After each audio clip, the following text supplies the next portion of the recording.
Hello dear student, welcome to my YouTube channel. आज हम लोग क्लास 10th साइंस का चैप्टर नंबर 6 जिसका नाम है जैव प्रक्रम, इसके बारे में देखते हैं। तो सबसे पहले देख लीजिए संजीव वस्तुएं। बेस पर सभी वस्तुएं संजीव वस्तुएं कहलाती हैं जिनमें पोषण, श्वसन, विसर्जन तथा वृद्धि जैसी क्रियाएं होती हैं, जैसे जंतु और पौधे। ठीक है भाई, पौधे आप लोग देखे हैं, उनकी लंबाई चौड़ाई में अंतर होता है कि नहीं होता है। पहले छोटे होते हैं, फिर धीमे धीमे बड़े हो जाते हैं। ठीक है, श्वसन भी लेते हैं यानी सांस भी लेते हैं। ठीक है, वैसे बेटा जंतु, ठीक है, कोई छोटा जीव जानवर हो, वो धीमे धीमे बड़ा होता है कि नहीं होता है। ठीक है, ये क्या, ये सब हमारी क्या है, संजीव वस्तुएं हैं। ठीक है, उसके बाद वे सभी वस्तुएं निर्जीव वस्तुएं कहलाती है जिनमें जिनमें जीवन में कोई भी आवश्यक कार्य संपन्न नहीं होता, जैसे चट्टान, मिट्टी, लकड़ी आदि। ठीक है, अब जैसे मान लीजिए कोई पत्थर है, ठीक है, आपने कोई एक साइज का पत्थर लिया, आप उसे 20 दिन रखिए चाहे 20 साल रखिए, वो उसी साइज में रहेगा। ऐसा नहीं है कि बड़ा हो जाएगा या छोटा हो जाएगा। ठीक है, वो वही साइज में रहेगा। अंतर क्या होता है संजीव निर्जीव में, देख लीजिए। सबसे पहले निर्जीव, निर्जीव पोषण नहीं करते हैं, संजीव पोषण करते हैं। निर्जीव में श्वसन नहीं होता लेकिन संजीव में पोषण श्वसन होता है। निर्जीव जनन भी नहीं करते हैं लेकिन संजीव जनन करते हैं। ठीक है, निर्जीव में वृद्धि नहीं होती, संजीव में वृद्धि होती है। निर्जीव क्या होता है, स्थान परिवर्तन नहीं करते लेकिन निर्जीव स्थान परिवर्तन करते हैं। ठीक है, जैव प्रक्रम क्या होता है बेटा, वे सभी प्रक्रम जो संयुक्त रूप से जीव के अनुसरण का कार्य करते हैं जैव प्रक्रम कहलाते हैं। जैव प्रक्रम में सम्मिलित प्रक्रिया कौन सी होती है, पोषण, श्वसन, वहन, उत्सर्जन। ठीक है, सबसे पहले पोषण की बात करते हैं। पोषण आखिर होता क्या है, भोजन द्वारा ग्रहण करना। ठीक है, भोजन ग्रहण करना, पचे भोजन का अवशोषण एवं शरीर द्वारा अनुरक्षण के लिए इसका उपयोग पोषण कहलाता है। उसके बाद पोषण के प्रकार देख लीजिए। पोषण के आधार पर जीवों को समूह में बांटा गया है। ठीक है, कितने समूह देख लीजिए, दो समूह बांटा गया, सर्वपोषी और विषमपोषी। ठीक है, विषमपोषी क्या होता है, 3 प्रकार का होता है। पहला क्या है आपका, मृतपोषी पोषण। ठीक है, जी जी किस में होते हैं, कवक, बैक्टीरिया, प्रोटोजोआ। परजीवी पोषण यानी गोलकृमि, मलेरिया, परजीवी। प्राणी संपोषण, अमीबा, मेढक, मनुष्य। ठीक है, सर्वपोषी पोषण की बात कर लेते हैं।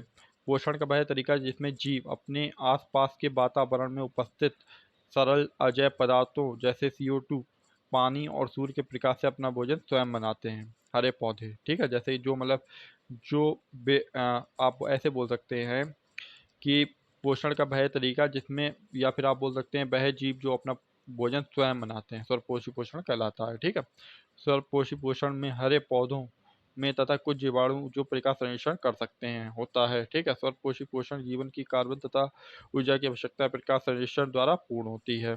प्रकाश संश्लेषण आखिर होता क्या है, ये भी देख लेते हैं।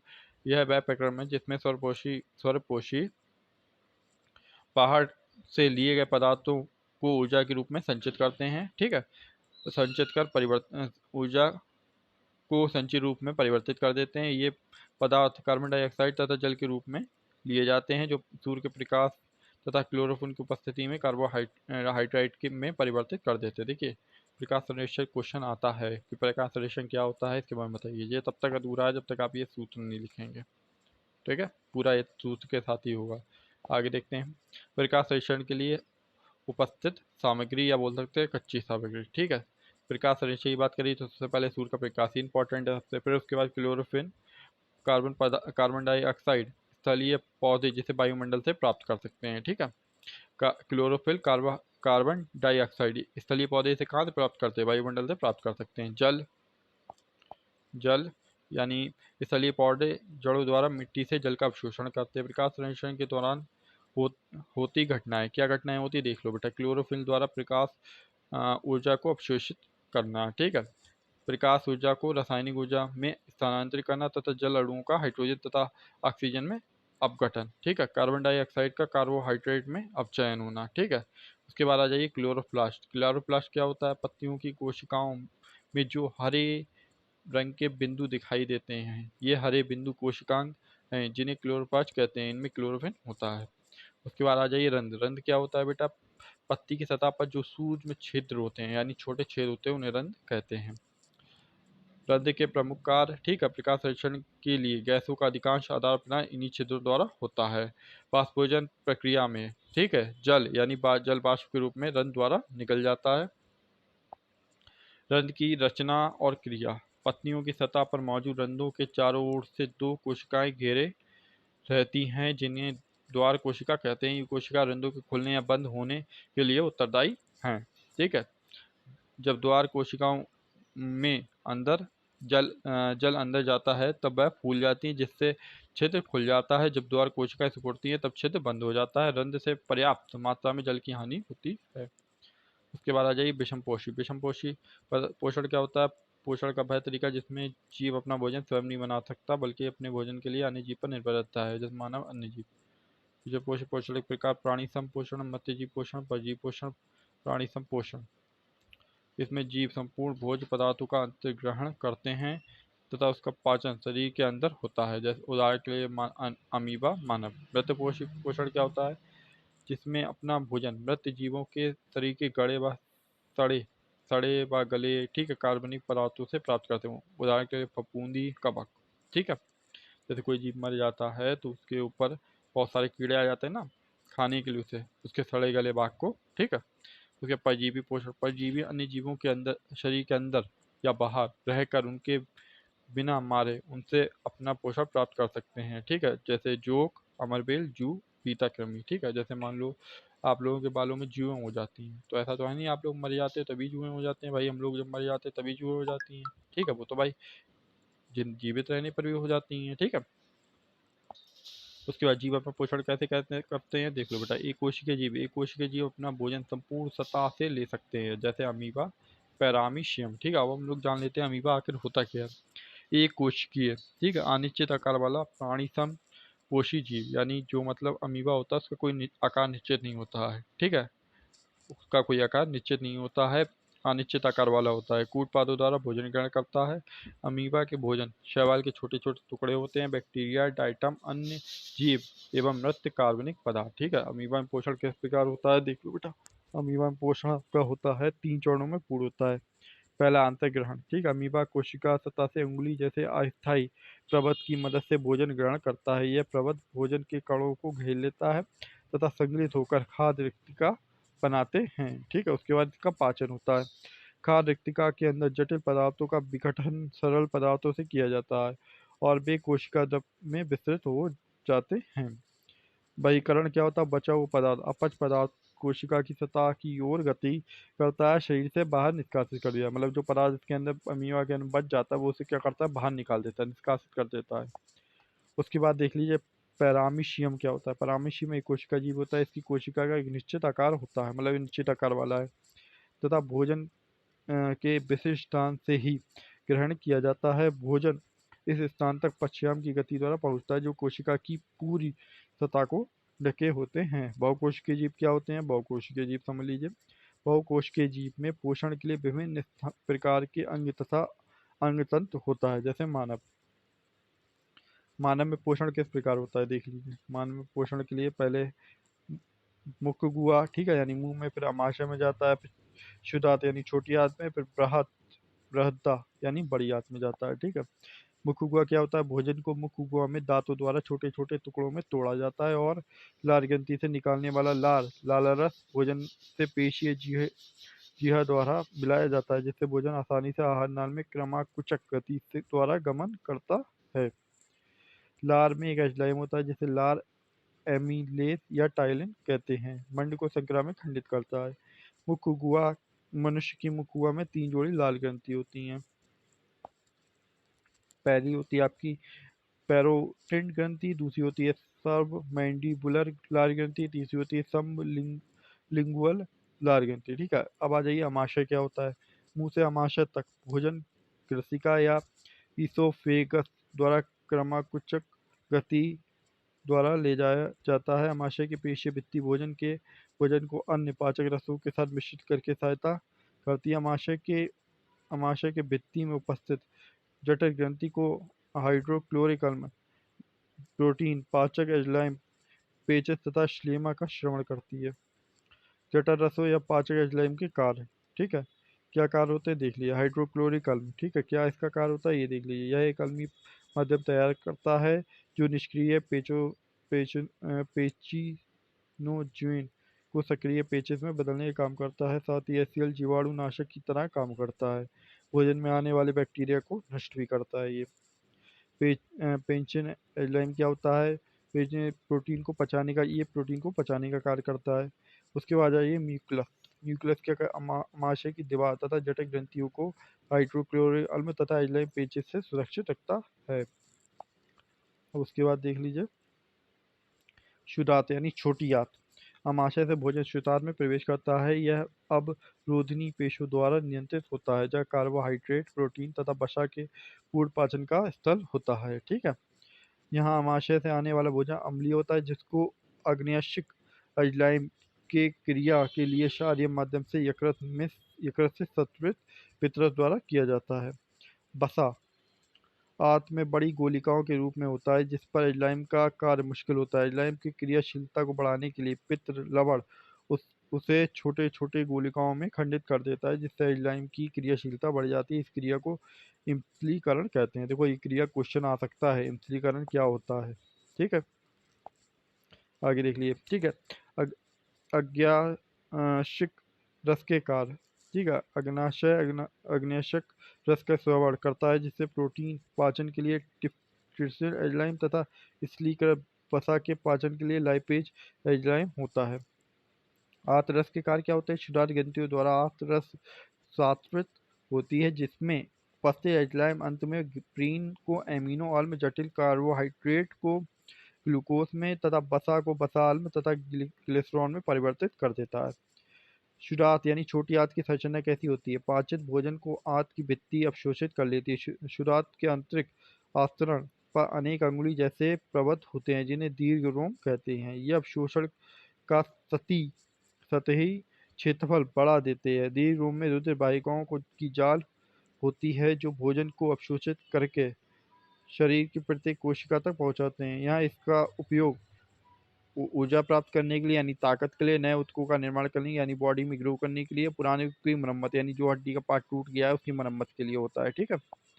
उसके बाद बृहत यानी बड़ी आंत क्या होती है? ठीक है, बिना पचा हुआ भोजन बृहत में भेज दिया जाता है, जहाँ जहाँ अधिक संख्या में दीर्घरोम इस भोजन में से जल का अवशोषण कर लेते हैं। अन्य पदार्थ गुदा द्वारा शरीर के बाहर कर दिया जाता है। इस वर्ज्य पदार्थ की बहिर्वेशन गुदा अवरोधनी द्वारा नियंत्रित होता है। यानी जो बचा हुआ पदार्थ होता है, आप समझ सकते हैं वो कहाँ से बाहर आता होगा। ठीक है।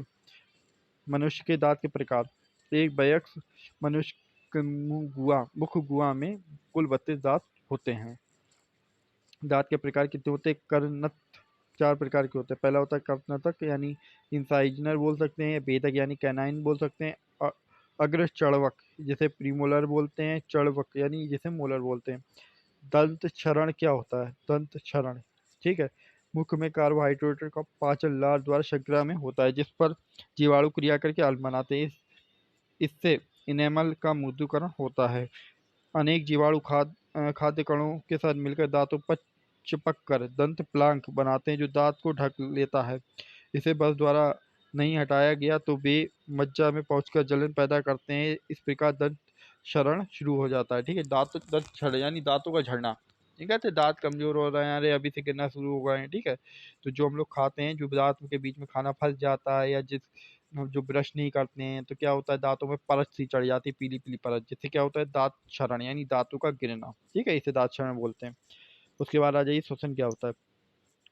पोषण प्रक्रम के दौरान ग्रहण की गई खाद्य सामग्री का उपयोग कोशिकाओं में होता है, जिसमें विभिन्न जैव प्रक्रमों के लिए ऊर्जा प्राप्त होती है। ऊर्जा उत्पादन के लिए कोशिका में भोजन के विखंडन को कोशिकीय श्वसन कहते हैं। ठीक है, श्वसन के प्रकार देखिए, श्वसन के 2 प्रकार होते हैं। एक होता है वायवीय श्वसन, दूसरा होता है अवायवीय श्वसन। वायवीय श्वसन कोशिका के कोशिका द्रव्य में मौजूद कोशिकांग माइटोकॉन्ड्रिया में पाइरूवेट का विखंडन ऑक्सीजन की उपस्थिति में होता है। सभी क्रिया को वायवीय श्वसन कहते हैं। परिणाम स्वरूप जल CO2 और ऊर्जा की प्राप्ति होती है। ऊर्जा ATP में संचित हो जाती है। वायवीय में श्वसन में अधिक ऊर्जा उत्पन्न होती है। अब हम ये श्वसन देख लिए। कोशिका द्रव्य में ग्लूकोज का आंशिक विखंडन ऑक्सीजन के अनुपस्थिति में एंजाइम की मदद से होता है। इसे ही अवायवीय श्वसन कहते हैं। परिणाम स्वरूप इथेनॉल, लैक्टिक अम्ल तथा CO2 का निर्माण होता है। इसमें आंशिक ऊर्जा की प्राप्ति होती है तथा CO2 के 2 अणु बनते हैं। ठीक है, अब इसके जो अंतर हैं वो पूरा परिभाषा से ही कलेक्ट करके दिए गए हैं। ठीक है, पूरा परिभाषा से कलेक्ट करके दिए गए हैं। ठीक है, आप लोग स्वयं इसे पढ़ लीजिएगा, ठीक है, इसे स्वयं पढ़ लीजिएगा। बढ़ते हैं आगे। पौधों में रात्रि व दिन में निम्न घटनाएं होती हैं। रात्रि में क्या होता है, प्रकाश संश्लेषण नहीं होता। जब भाई रात में सूरज ही नहीं निकलेगा, प्रकाश संश्लेषण कैसे हो जाएगी, जिसके कारण कार्बो कार्बन डाइऑक्साइड का निष्कासन मुख्य घटना है, ठीक है। दिन में श्वसन के दौरान निकली CO2 प्रकाश संश्लेषण में प्रयुक्त हो जाती है, जिससे केवल ऑक्सीजन का निकलना मुख्य घटना है।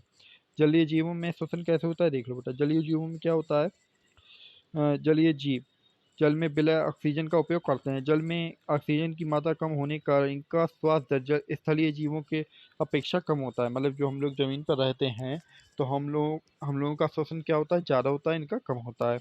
जैसे मछली अपने मुंह द्वारा जल लेकर उसे बलपूर्वक लोम तक पहुंचाती है, जहां बिना ऑक्सीजन उधर ले जाता है, ठीक है। जैसे अब देख लीजिए इनके कुछ अंग, ठीक है, कैसे अंग, सांस के अंग, ठीक है। श्वसनांग, जैसे मछली का श्वसनांग क्या होता है, गल्फर गिलिक, ठीक है, पूछा जा सकता है, क्वेश्चन याद रखिएगा। उसके बाद बेटा मच्छर का बोलते हैं श्वास नली या ट्रैकिया। केचुआ त्वचा से, ठीक है, मनुष्य फेफड़े से, ठीक है। देखिए बेटा मनुष्य का श्वसन तंत्र कैसे, पहले नासादार, ग्रसनी, कंठ, श्वास नली, श्वसनी, श्वसनलिका, फिर फुसफुस यानी फेफड़े, फिर कूपिका कोश, फिर रुधिर वाहिकाएं। मानव श्वसन तंत्र की क्रियाविधि क्या होती है। मनुष्य के शरीर के अंदर वायु नासाद्वार जाती है। मनुष्य नाक में उपस्थित महीन बाल व शिलेमा वायु के साथ अंदर जाने वाली अशुद्धियों को रोक देते हैं। यह अशुद्धियां परागकण, धूल मिट्टी, जीवाणु जीवाणु जीवाणु और ये क्या है, जीवाणु राख, ठीक है, आदि हो सकती है। नासाद्वार से अंदर आ चुकी वायु ग्रसनी व कंठ से होते हुए श्वास नली में प्रवेश करती है। ग्रसनी यह श्वसन व पाचन तंत्र के लिए सामान्य मार्ग है। उसके बाद आ जाइए हमारा पंप यानी हृदय। देखिए मैंने हृदय का चित्र तो इसमें नहीं डाला है, हृदय का चित्र तो आप सभी लोग बुक में देखे होंगे, ठीक है। लेकिन जो इसकी संरचना होती है, बच्चे क्या होता है, पेपर में जाते हैं तो भूल जाते हैं। आप इतनी सर्च अगर लिखे आएंगे तो आपको पूरे नंबर मिलेंगे 100%, ठीक है। तो हृदय क्या होता है, एक पेशीय अंग होता है जो हमारी मुट्ठी के आकार का होता है। पहली चीज, ऑक्सीजन प्रचुर रुधिर को कार्बन डाइऑक्साइड युक्त रुधिर से मिलने को रोकने के लिए हृदय कई कोष्ठों में बटा होता है। दूसरा पॉइंट हो गया। तीसरा पॉइंट, हृदय का बाया व दाया, ठीक है, हृदय का दाया व बाया बंटवारा ऑक्सीजनित तथा विऑक्सीजनित रुधिर को मिलने से रोकने में लाभदायक होता है, ठीक है। 3 पॉइंट हो गए हैं। चौथा पॉइंट देख लो बेटा, मानव हृदय एक पंप की तरह होता है जो सारी शरीर में रुधिर का परिसंचरण करता है, ठीक है। ये चौथा पॉइंट हो गया। 5वां पॉइंट देख लो बेटा, हृदय में उपस्थित वाल्व रुधिर प्रवाह को उल्टी दिशा में रोकना सुनिश्चित करते हैं। उसके बाद आ जाइए बेटा रक्तदाब। रक्तदाब क्या होता है, रुधिर वाहिकाओं की भित्ति के विरुद्ध जो दाब लगता है उसे रक्तदाब कहते हैं। उसके बाद आ जाइए धमनी शिरा में अंतर। धमनी शिरा में अंतर इंपॉर्टेंट है, बहुत बार पूछा गया है, इसलिए अच्छे से तैयार कर लीजिए, ठीक है। इसकी अगर आप मान लीजिए डेफिनेशन चाहिए हो तो डेफिनेशन भी यहीं से मिल जाएगी। बे धमनी क्या होती है, बेरुधिर वाहिकाएं जो रुधिर को हृदय से शरीर के विभिन्न अंगों तक ले जाती हैं, धमनी कहलाती हैं, ठीक है। ये डेफिनेशन बन गई। शिरा क्या होता है, विभिन्न अंगों से ऑक्सीकृत रुधिर एकत्र करके वापस हृदय में ले जाती है। ये क्या हो गई हमारी शिरा, ठीक है। धमनी की भित्ति मोटी तथा लचीली होती है क्योंकि रुधिर हृदय से उच्च दाब से निकलता है, लेकिन शिरा की भित्ति कैसी होती है, कम मोटी व कम लचीली होती है। धमनी में वाल्व नहीं होते हैं लेकिन रुधिर में वाल्व होते हैं। रुधिर में वो धमनी में सतह नहीं होती है, उत्तकों के नीचे ये पाई जाती है, लेकिन जो हमारी शिरा होती है, शिरा में हमारी जो सतह होती है। उसके बाद लसिका देख लीजिए, ठीक है, एक तरल ऊतक जो रुधिर प्लाज्मा की तरह ही है, लेकिन इसमें अल्प मात्रा में प्रोटीन होता है। बेटा ये मोटीन लिख दिया है, प्रोटीन नहीं है, प्रोटीन है ये। क्या है बेटा ये, प्रोटीन। लसिका बन में सहायता करता है, ठीक है। उसके बाद आ जाइए बेटा उत्सर्जन। उत्सर्जन क्या होता है, वह जैव प्रक्रम जिसमें जीवों में उपापचयी क्रियाओं में जनित हानिकारक नाइट्रोजन युक्त पदार्थों का निष्कर्षण होता है, उत्सर्जन कहलाता है। अब देख लीजिए बेटा मानव में उत्सर्जन किस प्रकार होता है। मानव के उत्सर्जन तंत्र में एक जोड़ा वक्र, ठीक है, एक मूत्र वाहिनी, एक मूत्राशय तक तथा एक मूत्र मार्ग होता है। वक्र उदर की रीढ़ की हड्डी के दोनों ओर स्थित होते हैं। वक्र में मूत्र बनने के बाद मूत्र वाहिनी से होता हुआ मूत्राशय में आ जाता है यहाँ तब तक एकत्र रहता है जब तक मूत्र मार्ग से बाहर निकल नहीं जाता। यानी जब आप लोग टॉयलेट जाते हैं तब निकल जाता है। ठीक है, मूत्र बनने का उद्देश्य क्या होता है? मूत्र बनने का उद्देश्य यानी रुधिर से वज्र यानी हानिकारक आप अपशिष्ट पदार्थों को छानकर बाहर निकालना। मतलब जो पदार्थ है उनमें से जो अशुद्धियां उन्हें छान कर बाहर निकालना। ठीक है, पादपों में विसर्जन कैसे होता है बेटा? बाष्पोत्सर्जन प्रक्रिया द्वारा पादप अतिरिक्त जल से छुटकारा पाते हैं। बहुत से पादप अपशिष्ट पदार्थ कोशिका रिक्तिकों में संचित करते हैं। अन्य अपशिष्ट पदार्थ रेनिन तथा गोंद के रूप में पुराने जल में संचित रहते हैं। पादप कुछ अपशिष्ट पदार्थों को अपने आसपास मृदा में उत्सर्जित करते हैं।